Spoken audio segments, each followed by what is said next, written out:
Hello and welcome to the DM's Book Club, a podcast where we read about some Dungeons & Dragons and discuss how we might include it in our role-playing campaigns. Today I have an incredibly special guest, basically my friend who just lets me talk about D&D at them every time we meet for online improv. It is John. John, how are you, my friend? I am very good, thank you very much. It's a lovely day, and any metric of lovely, it's lovely by that metric. Oh, but John, everything by you is lovely. I've yet to be in a scene with you or do anything with you where it's not lovely. And I think if it ever is not lovely, I think the world ends. I think that is the true horror of everything. It's certainly one of the improv signs of the apocalypse. Just before we get into this episode, again, a couple of questions. It's just I know you as a very experienced role player and obviously thousands of systems. I think you're the only one of my friends that actually does stuff outside D&D regularly or do different things or have learned different things outside D&D. So I want to know, how did you get into RPGs in the first place? Oh, okay. So I am, at time of recording, I'm 39, just in case it comes up. I started role-playing when I was, I want to say, 15. Wow. Thereabouts. Gosh. And I didn't start with Dungeons and Dragons. I started with what was Mage the Ascension 2nd edition or revised edition. I think 2nd edition. So I learned role playing through the D10 system and the White Wolf system. I have hundreds of D10s, and that's not a lie. I literally have hundreds because I was one of those people who collected all the official White Wolf dice, including the Werewolf dice, where you get 10 dice. But one of them is a dice for phases of the moon. Amazing. Which is great. And then, so I played that for a few years. I still have the character sheet somewhere, flying around in paperwork from my first character ever. Wow. And then I went to play 3rd edition at the time. It was Dungeons & Dragons, because that's how old I am. We're now on 5th edition, so I started on 3rd. Wow. I know there are people who started on advanced, so I know there are people older than me.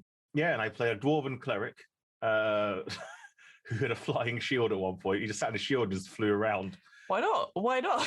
He had to, because everyone else was faster than him. He was a dwarf and he couldn't keep up, so he had to fly. And then I sort of became, at the time, that was when I started at university, it was University East Anglia. Soon after that point, I became the president of what was the Gaming Society, GameSoc, as we called it then.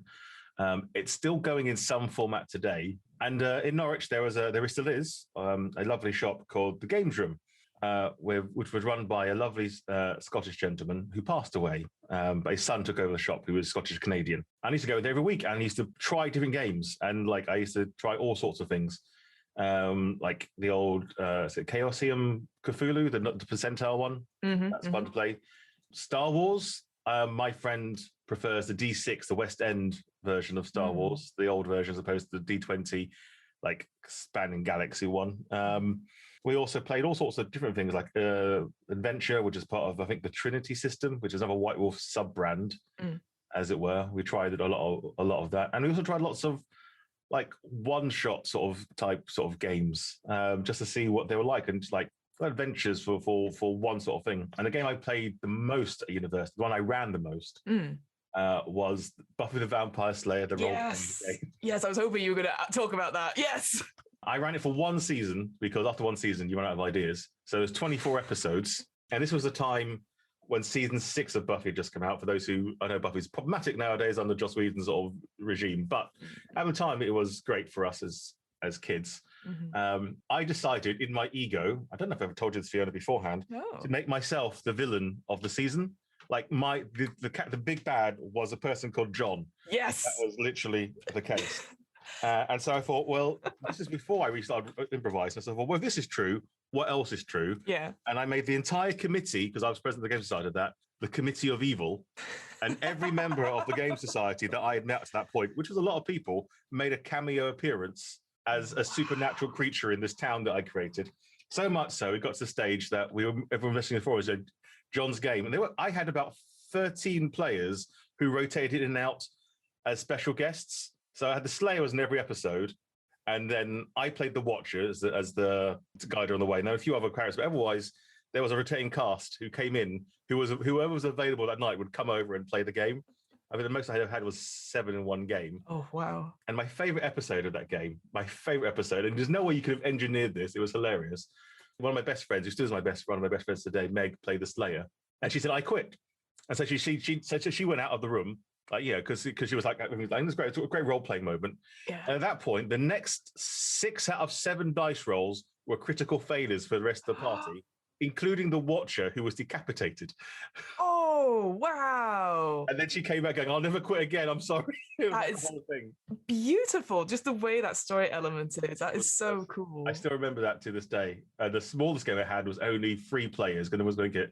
So it was that game was just Meg versus Inner Demons, and the other 2 players were playing voices in her head. It was a very classic Buffy sort of episode sort of thing. I like the freedom of that type of game where there's no real restriction to what you can do. It's like it's horror, and it's also teenage angst, and it's also anything can happen, and there's no like grappling rules to worry about. Yeah. Oh God. Combat rules. They're fine. Well, it's funny you should talk about horror, John. Oh, what a that segue. You can tell it's all very professional here on DM's Book Club.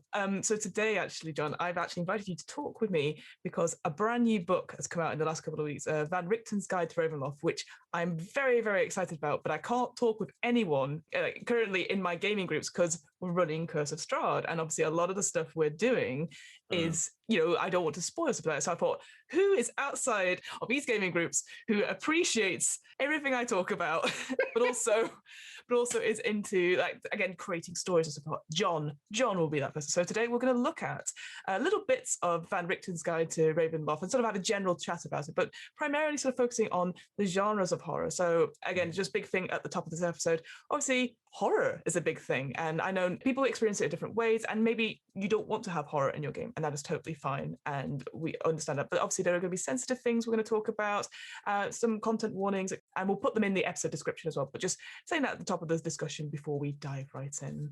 So John, I guess, because obviously you've read quite a bit of this book. Yeah. Anything that stands out to you that you like, oh, this is really cool, really, really enjoy? The first thing that stood out to me was the dark gifts in the book. For those who will read the book eventually, it's basically like having an extra feet with some downsides in the simplest way. But the way you get them, if you get them mid-game, is incredibly fun. Descriptions are great. There's a description like, on the point of death, time stops, and someone comes up to you and makes a pact with you. Absolutely. To give you this dark gift.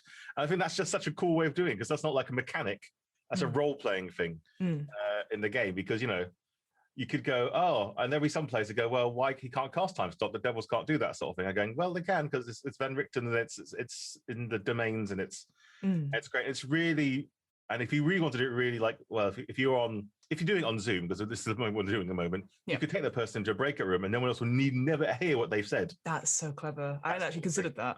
Yeah, so that sort of thing, like, and then if they say yes or no, they'll come back either a new character, or they'll come back going, oh, I'm fully healed, and they'll never know. And the rest of the players will go, well, what happened? And he can tell them, or she can tell them, or they can tell them, or they may never know. Go, no, it turns out it missed. Turns out the shot missed. It's fine. Everything's fine. Yeah.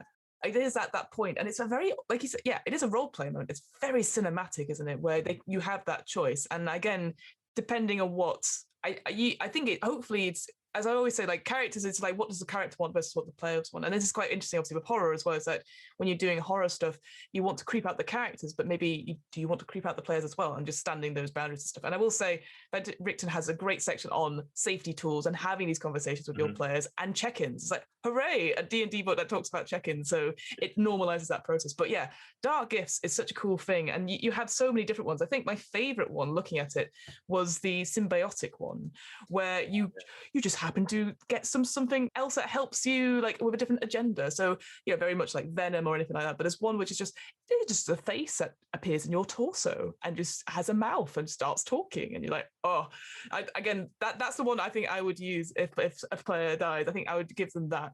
And it's what's interesting at looking at the dark gifts as well. There's not a way to remove it. No. It just is there. And I quite like that. Like, I guess, again, it's another role play thing, is that if they want to get rid of it, then maybe they have to go on some sort of quest. Maybe they have to, because obviously it's such a big thing that they've, they're about to die. And you've been, given that lease of life at a cost. So I was just like, oh, you're burdened with this for at least a few sessions at least. So the power gamer in me really likes the death touch one. Like, that's like, if I was playing a monk, I would have so much like any unarmed combat just does extra damage, and as long as you don't touch anyone else, you're fine. Yeah. So you can never have a relationship with anybody. But that's the power game in me, though. But the role player in me, I think, would like the Peter Pan Shadow one. Oh yeah, the Shadow one's excellent. Give you a mage hand spell and Shadow touch. It's great. I like the idea of having independent Shadow, because that's always such a cool horror trope to watch someone else's shadow flicker in different step to the actual character's movements. The Watcher one for me as well, that you just always have these creatures around you that just stare at you. So they talk about, like, whether it's like inanimate tools of punishment, I guess, or bats and moths and owls. And then there's a great picture of like a dwarf occultist surrounded by staring cats. And they're just like there looking at you, and you can use these eyes to, like, obviously influence their presence. So you gain advantages on like perception checks and stuff, and you can't be blinded. But the idea that you can temporarily disperse them, like you can, like, all right, fuck off now, but they always come back slowly but surely. So that horrible creepiness, almost like that film It Follows, it's always there in the background. So I quite like the Watchers one, but they're all, again, all really interesting and all really different. And I just think, it's just something to add, because I think death itself in game is quite obviously it's written in other D&D books as it's a mechanic. You either live or you die, and it's above 10 you survive, below 10 you don't survive.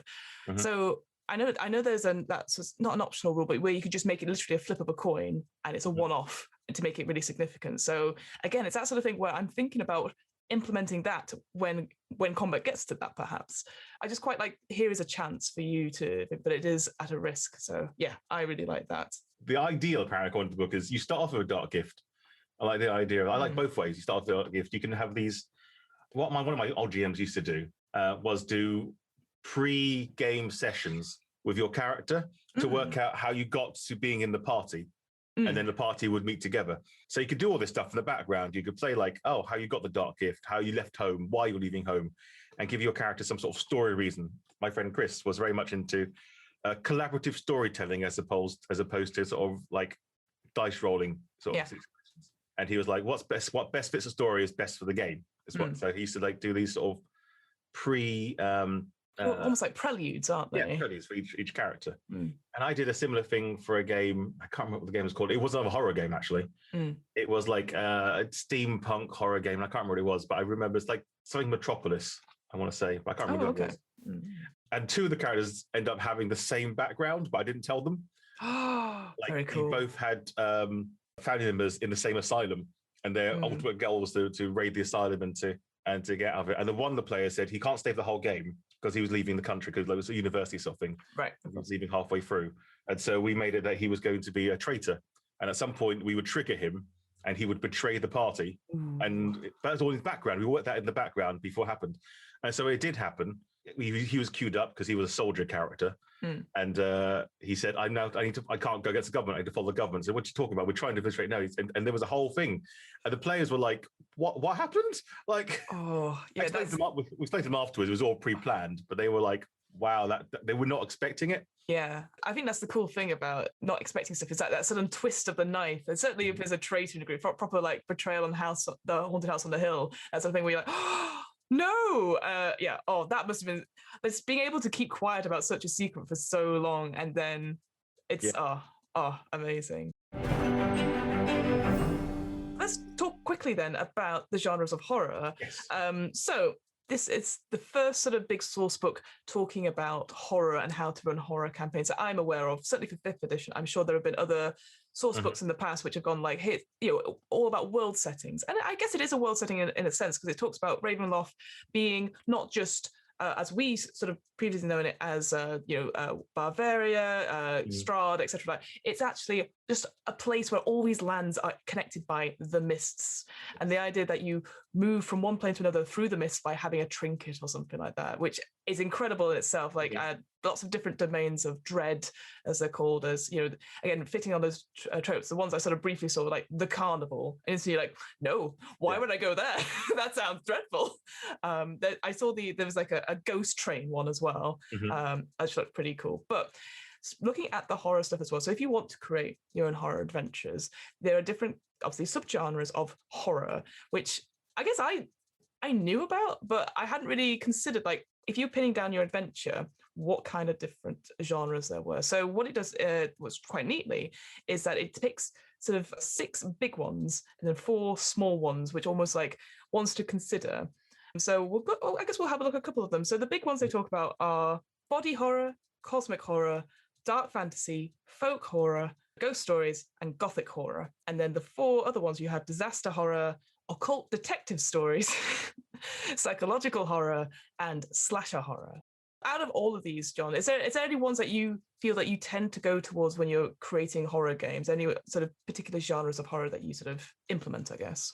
I lean towards the folk horror, I think, potentially. Although I do like dark fantasy, but folk horror tends to be like that sort of almost storyteller, like sort of like, you know, the original Grimm fairy tale sort of horror sort of story sort of thing that goes along there. And like, beware, like there are warnings that like the idea that in these ideas that the players get themselves into trouble by ignoring the warnings because they want to play the game in those sort of sense. So nothing's ever really forced upon them. They often go these quests because their player characters are greedy, or they want fame or fortune, or that's why they're adventurers. And so they'll ignore all the warnings about the crazy witch in the woods or the hangman who, you know, hunts you at night and that sort of thing. And those sort of tales. And they can be almost anything. That's the thing. They can be with some of the others. I mean, like cosmic horror, you tend to think of like as we said, mentioned before, Cthulhu, outer space, ineffable beings, and that sort of thing. And if you look at ghosts, it's like to be ghosts, ghost stories and that sort of thing. It's ghosts. But with folk horror, it can be anything that touches the fringes of any of those sort of things. It could be just little goblins and gremlins, or it could be like a massive swamp creature that's been living in the swamp for years and eating anything that comes near it. Like these sort of like in tales like that, it could be anything, and you can almost fit anything in there. It doesn't have to be folksy. It could just be any sort of urban legend that exists in the fantasy world. Yeah, no, you've actually put a really interesting spin on it, because obviously for me, when I think of folk horror, I do think of stuff like that film Midsummer or The Wicker Man, where you have these communities who have certain beliefs, and they are beliefs that are opposite to your own, and then they enforce them on you, or if they don't trust outsiders, then they do it in service to others. But actually, I think that's a really good point, actually, flipping it around so that the adventurer is like, well, we're going to do this, and they're like, well, you shouldn't do that. No, that's going to harm our village. We've kept it like this. No. We know what's best, even though this village has probably been doing certain things, again, maybe evil, maybe not evil, depending on how you play it, to, you know, not upset the witch in the forest. And then these fuckers come along and like, don't worry, we'll defeat it. And they're like, oh god, you know, that because then they're sort of caught in the crossfire. That would make a really interesting story, actually. So it's got those horror elements, but then the player characters have that agency that it's actually their fault and not necessarily this other village or the other sort of community that's at fault, I guess. But yeah, I really love the idea of sort of the folk horror stuff, because again, I've read lots about it, but I've never really enacted it in my games. I've tended to gone towards more, like you said, dark fantasy and I almost said cosmetic horror. That's not what I meant. Cosmic horror, not cosmetic. Cosmetic horror is a very specific genre. I think you should watch the TV show Nip Tuck. That'll help you. That's the one. But it gives some examples of like some tropes that you can consider with folk horror. So strange and potentially dangerous traditions flourish in isolated and otherwise private communities. And I think that's the key thing there, is private. Maybe they've kept themselves away to stop whatever is happening to other people. So definitely in Strahd, there's a letter right at the beginning. Again, apologies if you've not played it, it's a bit of a spoiler, but there is the burgomaster who leaves a letter outside the gate saying, if you come here, turn back, you can't save us. We are doing what we can to keep this evil contained. When certainly my players found it, they're like, well, we can't turn back. Oh, well. But I like that, again, that you said, like the little seeds of leaving it in there. And other things as well, that the community members typically hide their beliefs, where it's like physically obscuring them or manipulating others in power. So again, thinking about like traditions, or certainly I'm thinking of in Midsummer, where it's like every year we do this ritual and we crown the Summer Queen and or the Spring Queen and things, because we want the harvest to come across. But whether it's through festivals or that sort of thing, or if it's literally through sacrifice. The other thing I'd say with all these different genres as well, obviously they've got a really great way of saying, so they're like, okay, here's the main tropes, or here's the main, not even tropes I'd say, but maybe some main elements that you would consider, like if your game has these, it might be folk horror, or it might be body horror, etc. And then you have examples of monsters, villains that you can have, torments or weaknesses that these villains have. Like, so in Van Richten, you have obviously these domains which have a dread lord, so some sort of big bad essentially, and this is what torments them, or what is their weakness, and what makes them an interesting lord. And then you have settings, which I guess is, I wasn't really sure about settings in all these ones. It sort of talks about like what places that you can go to, so maybe locations perhaps. And then, but then it goes into adventure sites, so maybe specific plot hooks that you could have with horror. And then you have plots, which then is the same thing. So I think the last 3 sections in each of these genres, they sort of intermix for me per se, but very, very interesting otherwise. What I thought we could do, John, is maybe do some rolling and see what we get. Because again, D&D loves its tables and stuff. So if you've got a D6 and a D8 to hand, which I assume you do, as most people do, reach out their arms, pull one out. Fabulous. So we'll go with folk horror to begin with then. So let's roll for a villain. So roll a D8 for me. I'll tell you what you get. Yes, please. 5. 5. You have, excellent, a wicked giant that animates during a new moon, collecting sacrifices and punishes the unwary. I guess with all these, they're all very naturalistic, all these sort of villains. So yeah, you get the wicked giant essentially. So enjoy that. Roll a D6 for me and we'll see what torment you get. 5 again. A 5 again. The Dark Lord seeks to transform their body into a vessel or gate for a subject of their belief. Again, I guess maybe sort of making, with that sort of giant type thing, collecting sacrifices till, I don't know, you fill yourself up and then become the vessel? I don't know. Settings, if you roll a D6 for me, please, see what we get. 2. So interesting. An island floating in the air where the ground worshippers dream of the lands below. It's quite different as well. All these sort of settings take place in different things. So it's not necessarily rural country village. So we've got a floating island. That's pretty cool. Adventure sites, could you roll for me a D6? 5 again. 5. I love 5 today. You're loving your 5s. Yeah. So you got a mansion built incorporating a stone circle. Not ominous at all. No. And then finally, if you roll me a D8 for horror plots. Guess what I rolled? Is it a 5? It's a 5. Wow. You defeat a violent hag who's protected by everyone in the town and called grandmother. I think that really goes into your sort of, you think about the adventurers knowing what they end. So again, violent, not so violent, I don't know. So yeah, so you get quite a lot about it. Is there anything, like having a quick look at the genre thing, is there anything you would change about it or improve on in general? I don't think something I would improve on. I mean, this book has gone for lots of people before me to, but I would say that there is something for crossing genres. You can have, I think if you wanted to create your own horror genre, as it were, you can take bits of anything and make them in, you can take different tables. I would probably take different tables in different places and quite happy. Because, you can easily have a folk horror, but there could be ghosts in it, clearly. So you could have some ghost stuff moves into there. Or you could have a body horror. It starts off as Gothic and that sort of thing. I don't think if you're experienced enough, I think you can mix them up as much as you want in a deft way without seeming like you're just picking everything out. Just pick up one sort of thing here just to surprise those players who have read the book and are expecting things. That tends to happen. I used to play a lot in university. There was always one person who had the book and they would always read it, and I'd always change the rules to make it fit my games better. And then they would almost try to complain, and I go, I'm the Dungeon Master GM ST. This is how the game works. So yeah, that's one of those sort of things I find. So yeah, surprising players is always fun. Yeah, I think. Yeah, well, it's certainly if you surprise them by being the big bad, and then everyone's in there in the game as a cameo. Absolutely. Yes, that was. I still remember that to this day, 20 years ago. That's awesome. Well, as you mentioned, ghosts. Why don't we quickly look at ghost stories? Yes. And so, ghost stories. I think most people would recognize this as a type of genre. And I think what's cool about it is that, when we see horror films, when there is a ghost, quite often in recent times, they're always like violent ghosts, or, they come out and they kill people in some way. Well, actually, when you look at certainly what Van Richten's talks about, it touches on the fundamental issues of human existence, which I thought was great. That sort of, they can be the heavy-handed instruments of supernatural justice, plunging those responsible for their deaths into a living hell where they must suffer for their sins. But they also represent grief and a need for closure, lingering in a place where they bring about the completion of the work they hope to complete in life. So it can be quite a tragic thing that that in other books they've talked about. I can't remember what it's called now, but it's sort of giving flavor to locations, so almost having, I think it was like ghostly echoes, it was called, where players can go, if they spend any time in a place and they do an action which is very similar to where say if you had a haunted house, they could roll for it, and if they fail it, they have to enact something that the house sort of is. So they get the emotions of sadness and and afraid, and they see a scene play out in front of them. And I like that as well. Like they see it, maybe not so much forcing that you feel like this, but like playing it out, and then you get the strong vibes of this, but you don't have to take it on as a player.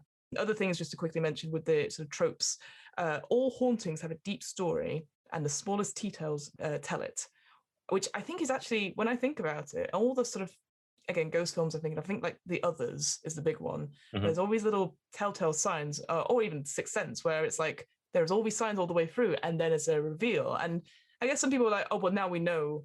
If you played it through again, then you know what the answer is. But actually, obviously, when you're doing D&D or any RPG, it's sort of like, it's such a special thing in the moment, because when that penny drops, and I'm sure you've seen that many times as a player and the DM, you're like, oh, I should have known that this has happened 20 sessions ago. And I quite like that, is that everything has a purpose. Everything, like, there's not a ghost here just haunting for the hell of it. They are here tied to this place. So I thought that was good. And then the other thing on top of that was that heroes need agency. So there's a way to put the ghost to rest, making sure that if once the story has been revealed and that this is a thing, giving them an option to put them to rest, like maybe clearly laying it out for them, rather than just be like, oh, you're now stuck in a haunted house, because it's less meaningful. So when they do resolve it, it feels more of a complete thing, that they've made an impact on the game, I guess.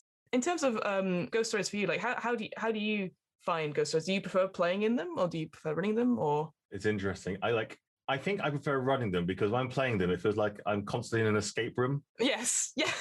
Trying to work out how to solve the problem all the time. Also going, does this painting mean something? Does this number mean something? And the thing is, when I play a sort of games, we tend to used to get the DM to roll our perception checks for us behind the screen, so we didn't know how well or badly we did on the roll, and they would give us our description. So we don't know if they rolled a 3 and this piece of cloth we found on the floor means nothing whatsoever, or we roll a 20 and this piece of cloth is like the thing that's going to solve the issue. Like, and that's so much nicer that way, because you will never know how well you did compared to because of course, because there's always that knowing when you roll a perception check and you roll a 3 and the GM goes, oh, you found this, again, well, no, it's not important because I only rolled a 3. It's like in a regular standing setting. But if you do it like in a setting with a horror, and you get your dungeon master to roll it for you, like, maybe that's only open, but then they'll tell you what they find. A decent GM will do it correctly, and you'll find out that, and you'll never know if that clue is useful or not. So you keep ending up with a bag full of bits or pieces that you have no idea what they're useful for. That bag of holding of junk, just like, what have we got in here? Yeah, absolutely. Got like 5 pieces of a mirror that may have been broken. Turns out just a broken mirror. Just a broken mirror. You'll never know. I find slightly irritating with Dungeons and Dragons in these sort of games is the spell, which I hope most viewers will check out, Speak with Dead. It sort of ruins a little bit in my head, because they've got to talk to you. Then I think it's 3 questions, I think, or truthfully or something like that. I'll quickly look it up, but yeah, just describe. So why don't you like Speak with Dead? Because it's any mystery plot you want to run. Is basically ruined by any of these sort of divinations. I know divination is a whole big school and necromancy makes sense, but at the same time, man, that spell just takes out the mystery of like who killed something or why the ghost needs to be resolved. And you end up finding yourself doing the whole, in my head, the Power Rangers thing. You've got to make the problem bigger than the answer needs to be for them to actually solve the issue. You've got to escalate it, because they've been clever and they use a spell they've got and that sort of thing. And it makes sense. You don't want to play over to feel like they're not clever. But at the same time, I would probably just take the spell out if I was running a horror setting involving ghosts. It's so interesting you say that, because I feel like I have that with other spells, like detect magic, or like the spell magic. I understand, but detect magic, when someone goes, I'm going to ritual cast it for 10 minutes, and then I'm going to go round, and you're like, okay, and you're in a part of it, like say a house, and there's nothing in there. Obviously, the only things you find are magical is on you, and then they say at the beginning of things, or like I know the big thing now is like, I'm going to cast bless on people, and you're just like, just are you? It's because obviously I think again it's like sort of like, it's a mechanic that will help me, and I get that. Obviously you want to succeed and you want your players to succeed, but there is something about, I completely agree with Speak with Dead. It can't tell you the truth. Grant the semblance of life and intelligence to a corpse of your choice within range, allowing it to answer questions you pose. The corpse must still have a mouth. Until the spell ends, you can ask up to 5 questions. 5 questions, yeah. It's quite a lot. Only knows what it knew in life, including languages it knows, Answers are usually brief, cryptic, or repetitive, and the corpse is under no compulsion to offer a truthful answer if you are hostile to it or it recognizes you as an enemy. So I guess that's the caveat, is that if you're, unless you look hostile or it remembers you, then yeah, absolutely. I guess I've definitely seen it being used later on in streams like Critical Role, but again, it's like keeping it short and sweet. Yeah. And then not giving cryptic answers, I think is important. Because I guess as a DM, because you have so much information, you're like info point, and someone asks you a question, like, oh, well, I've got all this information, and you're just trying to truncate it down into just what they need and keeping it cryptic. But it is really hard. So looking at, so just having a quick look at the other things. So villains here, they're often spirits in ghost stories, but they also might be people who are provoking the haunting to begin with. So mediums are a good one. I saw the one which was like the haunted house of a cruel patriarchy. So again, having that sort of a family member or your father or mother that controls the space, and that sort of, again, it's a lot in certainly recent ghost stories about having that power, that sort of fear factor being embedded in the walls of a house. So I was like, oh, that makes me feel creepy, that the fact that you'd have that. But I know lots of stories have that. Ghost hunters that inflict hauntings on unwitting clients, which I thought was good. Michael J. Fox in the Frighteners. Yes. Oh, absolutely. Overall, like, again, I don't want to go too much into detail because there's all these things are good tropes or good ideas to sort of get off into your own RPGs. And I agree, like mixing, say, ghost stories and folk horror into one adventure, it's sort of thing that keeps you on your toes. And I think you're right. It's like you're not sure if this is a supernatural thing or is it humans, or is it a humanoid thing that we're just doing it because we want to do it. And when there's suddenly the reveal of like the Wicker Man, for example, is there something more at play here, or is it the people? And then you're like, oh, it is the people. There's some sort of really like, oh, how could you do this sort of thing, which I really, really like. Let's have a quick look at then dark fantasy, because I know you said you quite enjoy that. So obviously it's interesting. When I think of dark fantasy, I really struggle to think what dark fantasy is. I've definitely played in it. What does dark fantasy mean for you, John? Oh, it's interesting. I think when I think of dark fantasy, I sort of think of like almost those sort of epic tales of good and evil. Mm-hmm. It's that sort of like, there is a definite evil person and there is definitely good, and the odds are your player characters will be good or neutral, less likely to be evil aligned in this sort of campaign. And you're trying to, like, it's almost like it's like a bit like Lord of the Rings, but imagine it was all based on the ring wraiths. And not cool. Oh, I like that. They are the ultimate, because they're pretty scary. Like frightening. So they're frightening. They are designed to be like unkillable, ineffable creatures of horror. And if they turn up, no one wants to go against them. Like it's that thing, isn't it? Like it's that dark sort of thing. You'll suffer a horrible death. And imagine like if Harry Potter they weren't wizards, it was just Death Eaters. Not Death Eaters, what do you call them? Dementors. Oh, Dementors. It was very close. Begins with D. Yeah. Imagine it was just they wizards it is, but like people that were having, like there were Dementors everywhere. It's that sort of level. Like these horrible creatures exist, and they're definitely evil. And most average people cannot take them up. You need like a shining example of a hero to go up against them. So you'd want paragons of players in this situation. And then there's a classic sort of, I think, to my head, like you need a classic party of like the classic party to go up against the warrior, the rogue, the healer, and the wizard, as it were, because they all have something to add, and then you feel like a cohesive party in that way.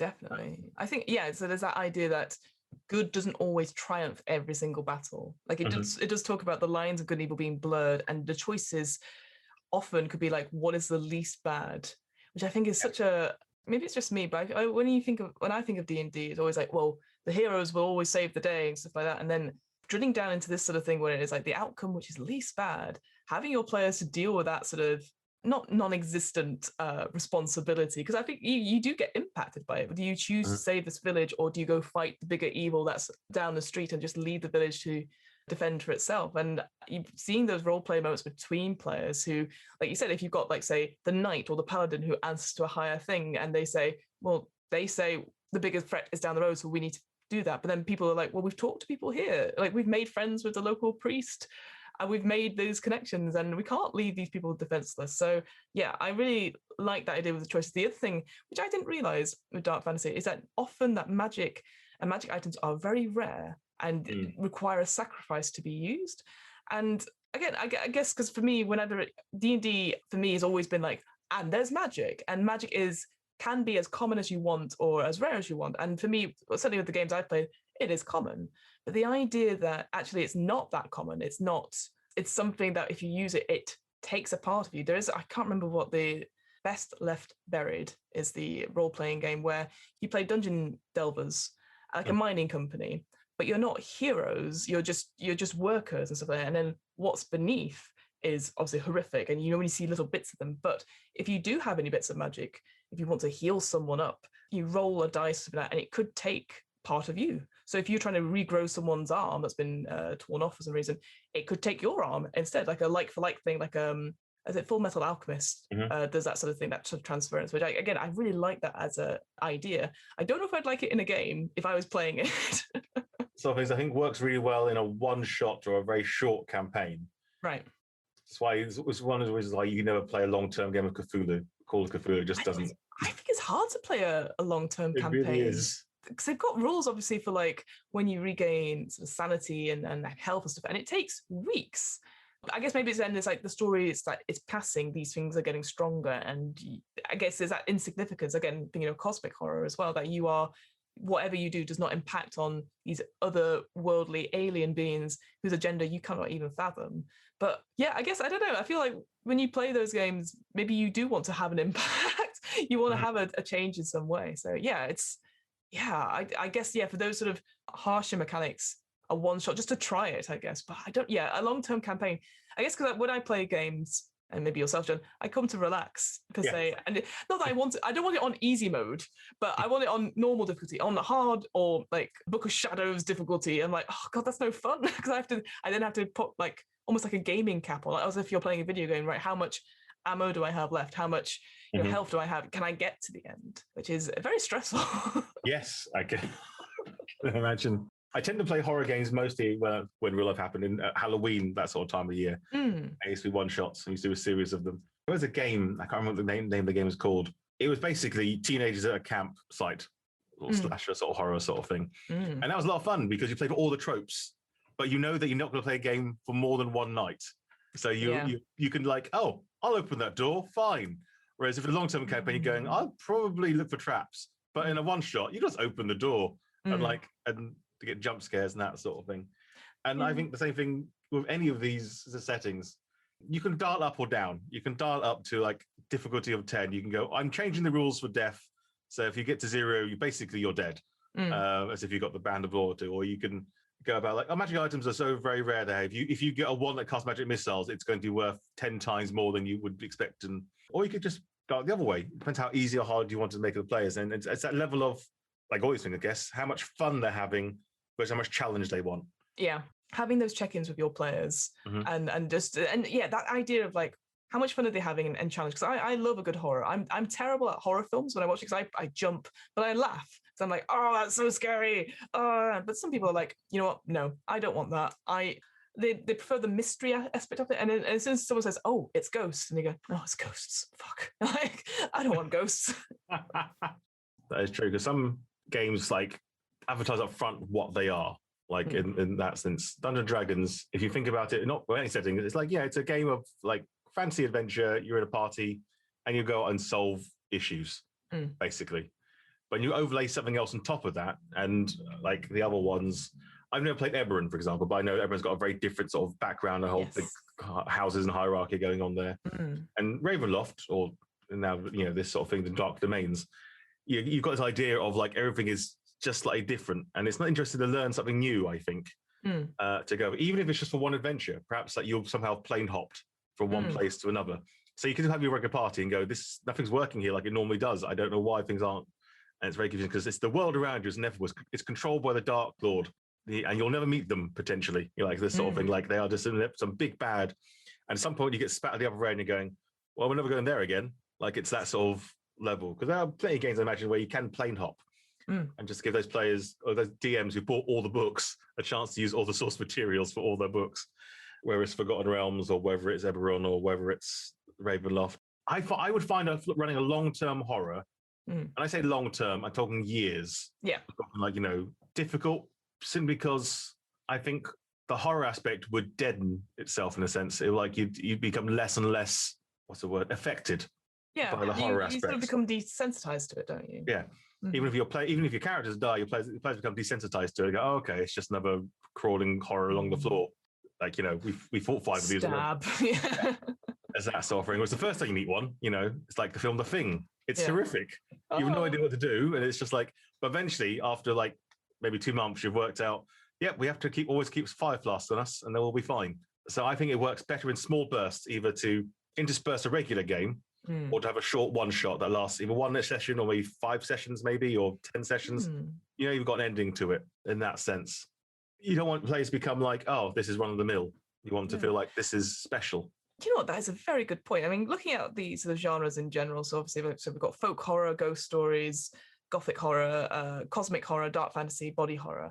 I think for those sort of stories that you would, like, if you had a long running campaign and then filtered out, realistically, I think folk horror and ghost stories are obviously the better for it. Things like maybe body horror to an extent, but I feel like certainly cosmic horror, you'd already plan that in your campaign. You're not already running the campaign. You'd already like, oh, well, obviously there is something out there and they could go to this alien thing. So I think as soon as, like, it's that sort of thing, it's like, it was all a dream or something like that. But if it's like, oh, it was aliens, you go, well, where's the justification for that? So I again, it's like planting the seeds there. So I think cosmic horror, you'd have to implement that if you wanted it in a campaign you're running, that has to be in at the beginning. Gothic horror is an interesting one, just to quickly look at that. It talks about as a terror within, but not without. And it shatters this illusion of humanity as if we're holding a mirror up to ourselves and looking at what we truly are. So for me, when I think of Gothic horror, I think of like period dramas, what's it called? I can't remember. I just think of The Crazy Lady in the Loft. That's I can't remember which book that's from off the top of my head. Jane Eyre, I know. I think, isn't it? Mrs. Havisham.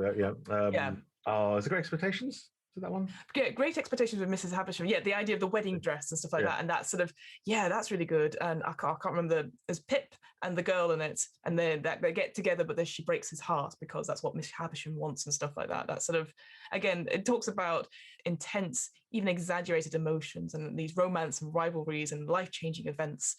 There is like a sense of dread, but it's not like, oh, there's a monster or anything like that. It's just like people playing up against each other and doing horrid things. And whilst there are evil villains, they're not like obviously evil. They don't come in twirling a mustache, laughing maniacally to every ball, but they definitely, you have a sense of it. They're signposts and you go, oh, I don't like that guy, or I don't like that lady. There's something not quite right. And it's revealed like, I knew it. I knew they were up to something, etc. So it's a very different way of doing a horror. I think it's like, again, that sort of, it is people and people being horrible to each other, or like, it's like the Miss Havisham one is a really good example. That fact, she's just waiting there with her wedding dress and the wedding cake, and then just waiting for this boy to come and talk to her. It's one thing I think the players have to really want to play as well. They want to have these personal sort of horror stories, like within them, these personal tragedies that they want to overcome, or they want to do something with, or preach the world in some way that don't live the way I've lived. Lost loves and all those sort of things. And I highly recommend, certainly with the body horror and the cosmic one as well, it talks about like, hey, sometimes it is historical sort of things about like disability with the body horror, like demonizing it. Don't do that, which I think is great to actually have a book to say that. And the same for cosmic horrors. It says like, often marginalized ethnicities are seen as the other or evil in some way, like worshipping and bringing about the doom and stuff like that. Don't do that, because that's not cool. And that's just making sure like, hey, these things, they are bad tropes. These are bad stereotypes. So I think that's really good to see that. And certainly with psychological horror as well, I did like, don't stigmatize mental illness. People are telling you stuff. How do you make it? Is it like a fine line when you're creating these stories? And I like that they deliberately have said that in the book, rather than like, oh, it's up to you as a DM. I think it's rule 0, whereas like what you say goes, but actually telling the DMs or people reading this book like, these aren't cool, it's a big step for them. So in terms of the really small genres that they've got, like at the end of things to think about, disaster horror, whereby we've seen those films, we've seen Day After Tomorrow, World War Z, that sort of thing, where things have happened to the landscape around us and it's failing, our society is breaking down and stuff. And I was like, I hadn't considered that as a D&D thing, that I know it's Neverwinter that has this huge void, like a huge crack that's open in it, and you're like, if it ever widens more, and there's another eruption from the mountain nearby, and it's like, actually, that's a really good point. You think, well, maybe magic will help, but maybe magic doesn't help in this.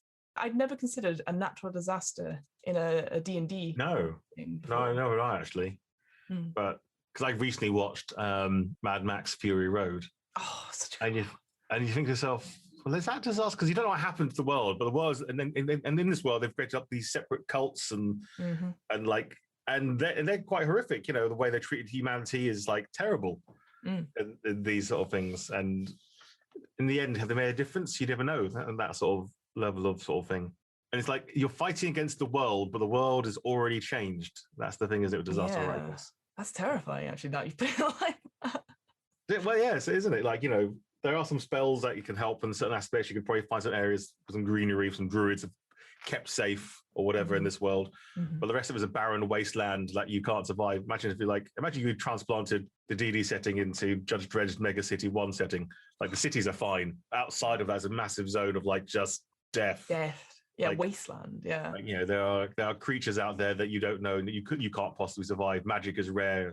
In the case bullets are rare, but magic would be, you know, it would be an impossible task. It's like always living like in a zombie apocalypse or live situation. No matter how many zombies you kill, there's always more zombies. But interesting, again, like you said, like, so Dread obviously is definitely, for me, I was like, oh, sci-fi, but actually you're right, this sort of dystopian future is a horror in a sense. So like you said, that whole thing about mixing in the horror elements to other genres and pairing them together, like it is a sci-fi, but also there is these elements in it. So it's not, I guess, if your group of players, aren't keen on a full-on horror stuff, definitely some of these things you can implement into stuff. Certainly, Mad Max Fury Road is such a great film in general. I was like, God, that's another one I'm going to have to rewatch now again. And yeah, and like, again, just to quickly say, stuff like the occult detective stories, which again, for me, I was like, oh, is that another Call of Cthulhu? But actually, you could have stuff like Dresden was the one I was thinking of, because obviously it is a man who's a wizard, but he's one of those reluctant chosen ones, as it were, and there are things going on. And I'd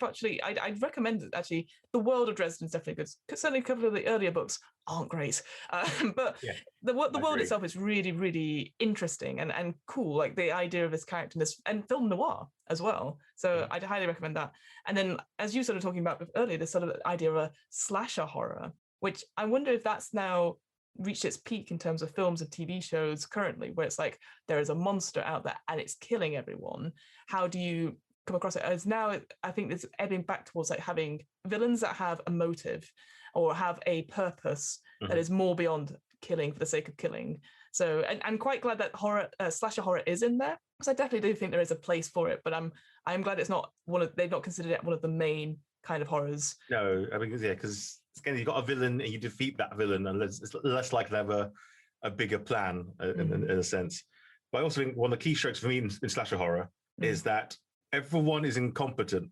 Like, that's the thing. It doesn't work if everyone's really clever and really knows what they're doing. It only really works if everyone is slightly dumb. Yeah. And what works for me is the idea that there is a controlling force behind it. And a cabin in the woods. I literally was just thinking cabin in the woods, because that was such a clever way of putting it.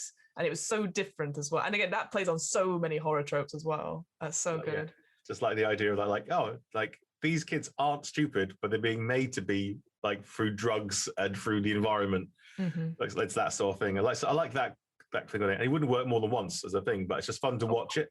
Even I still watch it from again over and over again, because I still watch different things out of it when I watch it. It's fun. It's like, again, that film in general, because again, that having that scoreboard, like, oh well, it's going to be the unicorn, it's going to be this that definitely gets them. It's like, and it's so everyday. And again, that feels a bit almost like not even Gothic horror in a way, but that idea that they're doing it, but they've normalized it for themselves. This is part of their daily routine, where they create this thing once a year.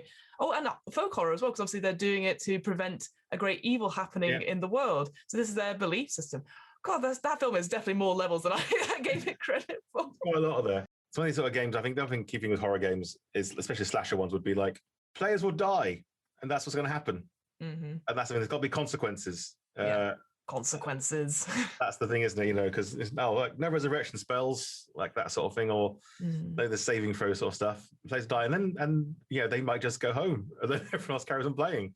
That's a difficult thing in those sort of games, I reckon, because you find the balance between, you want there to be consequences when people have fun, and so you've got to make sure your players are on board with the idea there are going to be consequences. Your character might die, and you may not do anything for an hour, so feel free to make a new character in that time. In that sort of, it's interesting, sort of like having that conversation. Yeah, because it's like I think you've played it, or I know you've probably heard of it, Dread. So that's a Jenga game where essentially you write that sort of scenario. You write the questionnaire, and then you create your character, and then obviously, depending on how scared you are, you take blocks out of the tower and put it on top. And if it falls, your character is removed from the game. Similar games with like earlier werewolves and stuff like that, where you could be the first out and then have another 2.5 hours of the game. So I do quite like the idea that, or you just said like, okay, you won't be in it for another 30 minutes, create your next character and then we'll have a break and then we'll introduce you in. Whereas you could be just sat there for ages going, nothing else for me to do. And you kind of lose that interest, I guess. You do, that's the thing. You got to make sure your players are on board with that. And I have played Dread and I can't remember how well I did. John, we've had a sort of whistle-stop tour through all these different genres, talked about dark gifts and stuff. Thank you so much. I really, really appreciate it. I guess if there's one thing you've taken from this book that you want to take forward into your own game, what would it be? If I would definitely take the idea of the dark gifts. I like those so much. Like anything, because players will always grab at the shiny thing and not realize the consequences of it until like maybe 5 games later. Mm-hmm. Like it's that sort of like, oh, there's a thing. In fact, at the moment, I'm playing a game. My friend Scott's running it, and we've all signed a deal with Asmodeus. Oh, no! Even I know that's a bad deal. I mean, in my defense, I was charmed and befriended, and I thought, well, I've got a little choice. I'm just going to sign this contract and let's go for it. Dear. And everyone else went, well, John's doing it. That seems like a good idea. Going, I've been charmed.